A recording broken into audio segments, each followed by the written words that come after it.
Assalamualaikum warahmatullahi wabarakatuh. Balik lagi di alur cerita buku harian seorang istri untuk episode malam ini 15 Desember 2021 hanya di STTP 1 untuk semua. Di episode selanjutnya terlihat si Alia Seattle yang sangat kesal kepada si Brokokoni. Dia juga sampai ke rumahnya.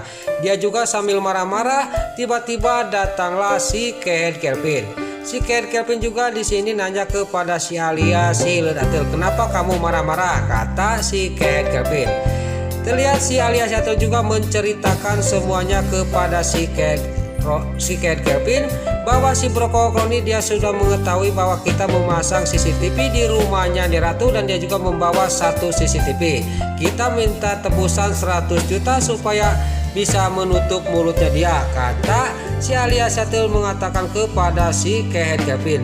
Singkat cerita di sini si Kehead Kelvin juga akan mengasih DP kepada si Brokokoni 10 juta. Dia juga langsung telepon si Brokokoni.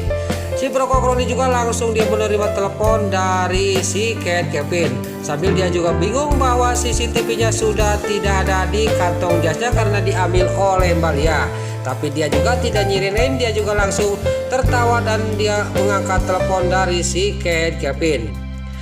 Terlihat si Brokokoni juga sudah menerima transferan 10 juta dari si Kehead Kelvin. Dia juga pergi dari kafe itu. Dia mau jalan-jalan sama wanita lain, tiba-tiba istrinya itu nelpon. Singkat cerita si Brokokoni juga dia berangkat pergi untuk menyusul istrinya. Lalu di sisi lain di sini Mbak Lia sama Pak Fajar lagi menunggu Dewa. Dia akan mengasihkan yaitu CCTV yang dapat dari si Brokokoni. Singkat cerita si Dewa juga datang ke tempat yang sudah dikasih tahu oleh Mbak Lia. Di sini juga Pak Fajar juga mengasih tahu semuanya kepada Dewa dan terlihat Dewa juga sambil memegang CCTV itu yang dikasihkan oleh si Mbak Lia. Dia juga sangat geram kepada si Brokokoni. Dia juga akan mengasih pelajaran kepada si Brokokoni.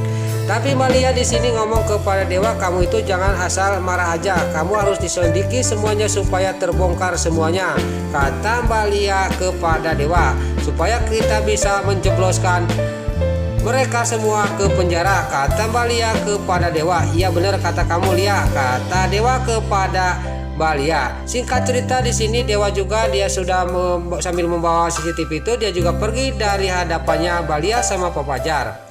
Pas di dalam mobil dia juga sambil melihat CCTV itu dia ngomong sendiri, dia sangat marah benar kepada si Brokokoni. Pas dia lagi memandang CCTV itu sambil dia cari cara supaya terbongkar semuanya, tiba-tiba dia menerima telepon dari orang yang mau mendonorkan ginjal untuk Ibu Diana. Lalu perempuan ini juga dia menelepon Dewa bahwa dia juga menunggu di sebuah taman. Singkat cerita di sini Dewa juga sampailah ke taman itu untuk menyusul perempuan yang mau mendonorkan ginjal untuk Bu Diana. Dewa juga menghampiri perempuan itu yang lagi duduk di sebuah taman. Di sini memang perempuan itu juga cantik dan dia juga langsung mengikuti Dewa dari belakang. Lalu di sisi lain Dewa tidak sadar bahwa Mbak Lia juga dia mengikuti dirinya. Pas di sini Mbak Lia juga sangat kaget dan Pak Fajar juga melihat Dewa sama perempuan lain. Lalu dalam batinnya Mbak Lia, jangan-jangan Dewa ini selingkuh di belakang Nana. Saya kasihan kepada Nana, kata batinnya Mbak Lia. Saya harus mengasih pelajaran kepada Dewa. Saya akan nge-WA kepada Dewa. Lalu di sini Mbak Lia juga dia nge-WA kepada Dewa dan di sini Dewa yang pas mau dia pergi dia menerima WA dari Mbak Lia. Dia sangat kaget. Pas dia membaca WA dari Mbak Lia, berarti dia ini ada di sekitar ini, kata batinnya Dewa. Lalu Dewa juga tidak ambil pusing. Dia juga langsung membalas WA-nya Mbak Lia. "Kamu jangan ikut campur," kata Dewa kepada Mbak Lia. Lalu dia juga langsung membuka pintu untuk perempuan itu yang mau dibawa ke rumah sakit yang mau mendonorkan ginjal untuk Bu Diana. Lalu di sini Pak Fajar dia menanya kepada Mbak Lia, "Kamu itu chatan sama siapa?" kata Pak Fajar kepada Mbak Lia. Lalu di sisi lain di sini Dewa yang lagi di mobil dan masih teringat kepada CCTV itu dia juga menerima telepon dari Nana. Dewa juga dia sangat kaget, bagaimana ini Nana telepon. Lalu Dewa juga dia kepikiran, langsung dia juga tidak mengangkat telepon itu, dan GPS HP-nya juga dia dimatiin. Lalu di sisi lain di rumahnya Buana di sini Nana yang lagi panik dan dia juga menelepon Dewa tidak diangkat, dan GPS-nya juga dia melihat GPS-nya HP-nya Dewa juga tidak aktif. Nana semakin panik kepada suaminya, tapi kepikiran juga Nana juga dia jangan-jangan Mas Dewa selingkuh apa yang dikatakan Mbak Suketi, kata batinnya Nana. Lalu di sisi lain terlihat di sini si Bro Kokroni dia juga sampailah ke rumah sakit sama istrinya, dia akan mengikuti program hamil. Lalu dasar si Bro Kokroni si kadal buntung, dia melihat susternya yang cantik, dia juga menyuruh istrinya pergi duluan, dia juga merayu-rayu suster itu. Dasar si kadal buntung di sini dia terus-terusan merayu istrinya, bukan membereskan biaya untuk program hamilnya dia. Pas dia lagi merayu suster itu, tiba-tiba dia sangat kaget melihat Dewa dia sama perempuan lain. Lalu di sini si Bro Kokroni juga dia langsung mengikuti Dewa. Terlihat di sini Dewa juga masih dia berjalan sama perempuan itu yang mau mendonorkan ginjal untuk Budiana. Lalu di sini Dewa juga tidak sadar bahwa di belakang ada yang mengikuti, tiada lain itu si Bro Kokroni si kadal buntung. Lalu si Bro Kokroni juga dia langsung mengambil HP dan video Dewa sama perempuan itu, dan dia juga video cuman belakangnya aja. Lalu di sini juga si Bro Kokroni juga terus mengikuti Dewa. Pas dibelokan di sini si Bro Kokroni yang lagi ngamera karena dia tungkul terus melihatin HP, tiba-tiba dia ditajong kena kursi roda itu, dan dia juga kesakitan dan juga dia lari dari tempat itu takut ketahuan sama Dewa dan perempuan yang mau mendonorkan ginjal itu. Singkat cerita sampailah ke ruang rawatnya Budiana. Di sini Pak Arman juga sangat senang dan tiba-tiba datanglah suster. Lalu suster juga membawa perempuan yang akan mendonorkan ginjal ke ruang cek supaya diakurkan ginjal Budiana sama ginjal perempuan ini cocok dan enggaknya. Lalu di sini Dewa juga di sini pamitan kepada Pak Arman, dan Pak Arman juga dia bilang terima kasih kepada Dewa Buana. Di sini Pak Arman juga sangat senang dia dibantu oleh Dewa. Singkat cerita di sini Dewa juga dia pergi dari rumah sakit itu dari hadapannya Pak Arman, dan pas di tengah jalan dia juga mampir ke toko roti. Pas dia turun dari mobil dia sangat kaget, di sini ada Pak Jos yang lagi menelpon anak buahnya yang lagi marah-marah ke anak buahnya.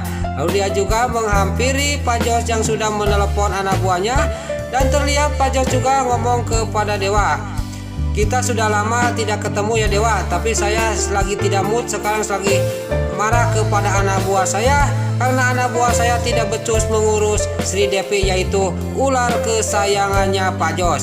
Di sini juga Pak Jos juga dia pergi dari hadapannya Dewa. Lalu pas Pak Jos di sini pergi dari hadapannya Dewa, Dewa juga dia sambil melihatin Pak Jos pergi. Dia juga ngomong dalam batinnya, kalau Pak Jos lagi marah saya ngeri bener, saya takut melihatnya juga, kata batinnya Dewa. Lalu Dewa juga nggak banyak basa-basi, dia juga langsung membeli roti untuk Nana. Singkat cerita Dewa juga sampailah ke rumahnya dan disambut oleh Nana, dan Nana juga langsung membuka jasnya Dewa. Tiba-tiba Nana di belakang di dekat kerahnya di sini melihat ada bekas lipstik perempuan.